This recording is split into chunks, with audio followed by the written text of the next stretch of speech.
Oh my god.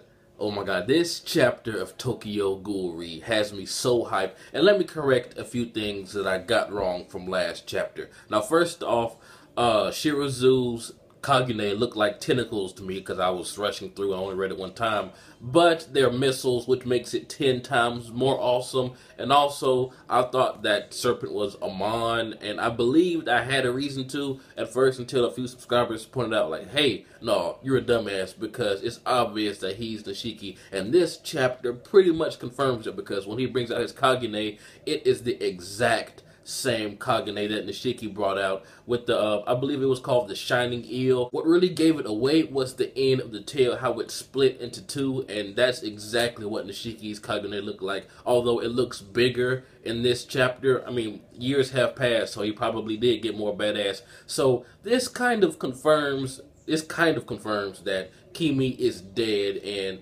Torso killed her. That would suck because the head that we saw on the platter with the flower bar or whatever, it did look suspiciously like Kimi, and we know that Torso likes to fuck up women with scars, and we know she had a scar, so maybe he's out for revenge, maybe he wants something else, maybe he's trying to say, hey, don't fuck with my girl or I will kill you. I kind of get the vibe that she's already dead, unfortunately, and he is just whooping Shirazu and Yuri's ass, and Yuri even goes as far as to turn into Eren in the form of biting himself to turn more badass, but Sasaki comes out of nowhere and saves the day, so he really bit himself for no reason. But this guy absolutely does not want to retreat, and it was mentioned that his father was fucked up by the one-eyed owl. So, are we supposed to know who his father is? Is his father Shinohara? Because I believe we got mentioned that Shinohara had a wife and child, but I'm not sure because it doesn't seem like they have the last name. I have to go back and check that out. Or is Yuri's father some random man that got killed by Takatsuki? Because from what we've been told and what we were shown, she's killed a lot of people. What I really want to talk about, you guys know that ending, man.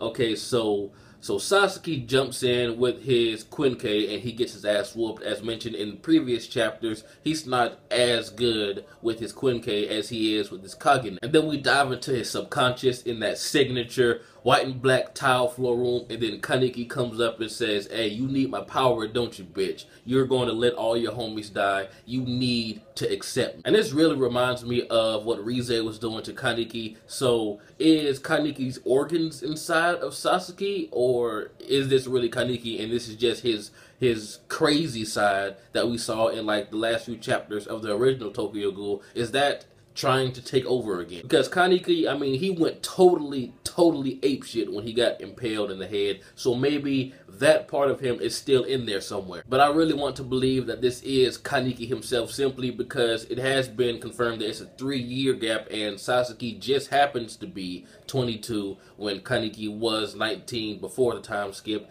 And the finger crack, man, that thing, oh my god, that just, I fangirled everywhere, and it doesn't seem like that was the result of KANEKI finally getting to him, because he said, Arima, give me courage. So he just brought out his Kagune by himself, and it kind of seems like KANEKI held his hand and made him pop his fingers, but I personally believe that was just on his own, because he seems to be in his right mind. Like, he doesn't seem to have given in to the white-haired crazy KANEKI. He seems to be doing this on his own power, so I cannot wait to see what this guy does. And you can obviously tell that his Kagune is Rize's Kagune. But I like how this manga is making you think, is this the real KANEKI, or is KANEKI inside of him somehow? And it's obviously 100% without a doubt. It's basically confirmed that that is Nishiki, because even he says something is familiar about this guy. Great chapter, way to build up the suspense, and I believe next chapter is finally the one that's going to give us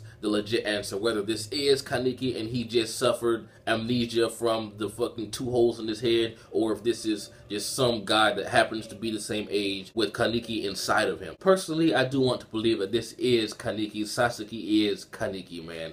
There are so many things that hint and point at this fact. It's crazy, but then again, there are hints like, no, he's just inside of him. So I really like how this art style and the direction of this development is going, because it's making me fucking crazy. And not to mention, we got Nishiki's signature kick. I fangirled a little bit there. And after the next Tokyo Ghoul anime, you know, the season that's about to start in like 2 months, I hope they animate this, man, because this shit is going to get the anime fans so hyped. Tell me what you guys think, man. Oh my god, this has been jbDAuchiha. Like, comment, subscribe, and I'm out.